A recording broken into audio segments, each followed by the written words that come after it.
Tipping used to be simple. Waitstaff, bartenders, maybe a haircut.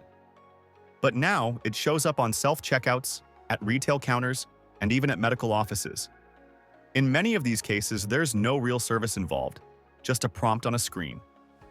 This video breaks down 15 common places where tipping pressure has crept in, and where you're well within your right to skip it.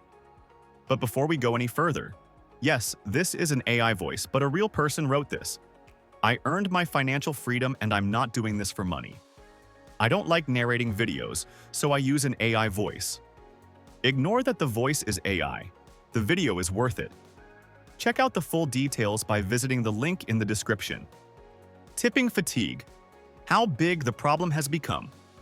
Tipping fatigue is at an all-time high, with 90% of Americans saying tipping culture has spiraled out of control, according to a recent Wallet Hub survey. If you agree with these, give this video a like. It's a tip to us that we are writing things readers like, but you totally don't need to. Number 1. Fast food restaurants. Stop feeling pressured to tip. Fast food is built for efficiency, not tipping. Employees in this sector are paid hourly, and tip jars or digital prompts shouldn't change that.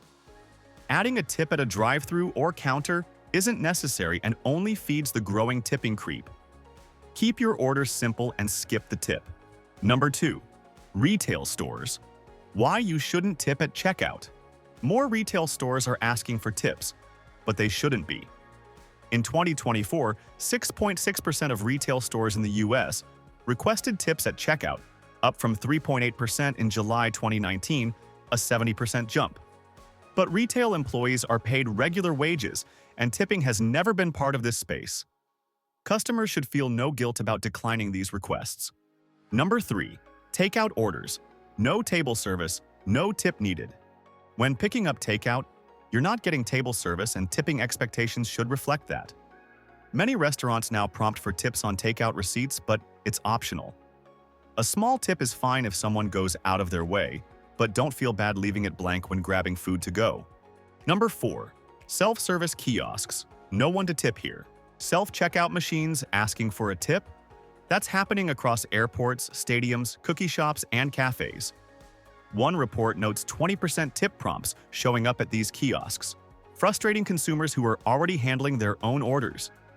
If you're the one doing the work, skip the tip. Number 5. Delivery services with service fees. You already paid enough. Many delivery apps now tack on service fees meant to cover driver pay. If that fee is already included, tipping again isn't required. Of course, if your driver provides exceptional service, add a little extra, but don't feel obligated when service fees already inflate the bill. Number 6. Coffee shops. Tipping shouldn't be automatic. Baristas often have tip jars, but tipping is not an obligation. According to a recent report, only 27% of Americans say they sometimes tip baristas, while 24% never do. If you feel the service was great, tip as you like, but don't feel pressured when grabbing a quick coffee. Number 7. Restaurant bills. Tip only on food and drinks. Some restaurants now calculate suggested tips based on the entire bill, including taxes and service charges. That's not how tipping should work. You should only tip based on the pre-tax food and beverage total. Check your receipt carefully and adjust the amount if needed. Number 8. Fitness studios and gyms. No need to tip your trainer. Tipping screens at boutique fitness studios and gyms are a recent trend, but they don't belong there. Trainers and instructors charge for their services and typically set their own rates. You're already paying for the class or session. No tip required unless it feels truly deserved. Number 9. Grocery stores. Say no to checkout tip screens. Tipping screens are now showing up at grocery store checkouts, which makes no sense. One customer reported being asked to leave a 25% tip at a grocery store checkout. Grocery workers earn hourly pay, and tipping has never been part of the shopping experience. Keep your wallet closed on this one. Number 10. Hotel housekeeping. Tip when you truly want to. Tipping hotel housekeeping used to be a common courtesy, but it should be up to you, not an unspoken requirement. With room rates climbing and more hotels adding service fees, guests shouldn't feel pressured to tip unless the service stands out. Tip if you choose, not because a note on the nightstand suggests it. Number 11. Ride-sharing services. Base it on service, not guilt. Apps like Uber and Lyft prompt you to tip after every ride. But tipping isn't mandatory. Base your tip on the quality of service. Professional, clean, on time. If your ride was just average or worse, skip the tip without guilt. Number 12. Pet stores and grooming services. Tipping is optional at best.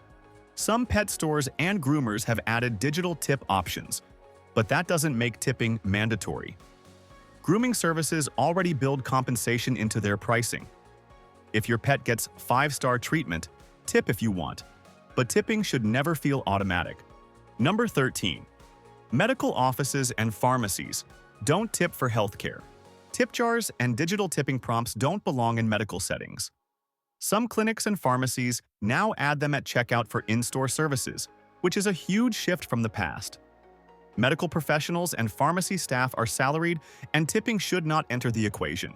You can and should skip it. Number 14. Drive-through windows. Keep the tip in your pocket. Drive-throughs are built for speed, not tipping. Employees at the window are paid an hourly wage, and tipping isn't expected here. If a screen asks for a tip, skip it without hesitation. You're grabbing food, not sitting down for service. Number 15. Convenience stores. Ignore the tip prompt. Some convenience stores now prompt for tips at checkout, even on self-checkout screens.